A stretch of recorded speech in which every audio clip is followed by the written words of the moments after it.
Бүгін 14 наурыз күресі күні. Бұл күні амал мерекесі деп те атайды. Адамдар осы күні бұрынғы өкпе-ресінше кешіріп, бір-біріне амандық саулық тілейді. Күресі күнде жасы кіші адам үлкен кісінің үйіне барып көрісіп шығады. Міндетті түрде кем дегенде 3 үйдің есігін ашу керек деген ырым бар. Шығыс елдерінің кезіндегі күнтізбесі бойынша наурыздың басталуы Хамал амал айының бірінші жұлдызы болып есептеледі.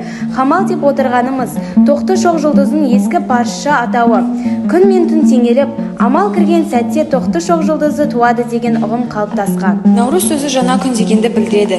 Ертеде қазақ бұл күнді наурыз демей амал деген. Бұл сөздердің айырмашылығы жоқ деуге болады. Ал бұл қазіргі күнтізбе бойынша 14 наурызға сәйкес келіп тұр. 14 наурыз күні таң біліне бастағанда ешкім ұйықтап жатпау керек.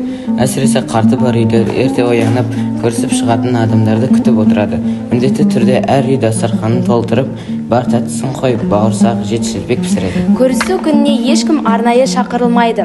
Жайылған дастархан жиылмайды.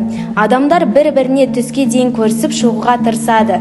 Түске дейін нағыз мейрам сезіледі. Ал кешігіп қалғандар болса, біртіндеп кешке дейін келе беруіне болады. Бұл күні ешкімге ренжімей жайдары жүру керек. Көрісуге келмеген адамға көрісіп шықпады деп реніш білдіру орынды саналады.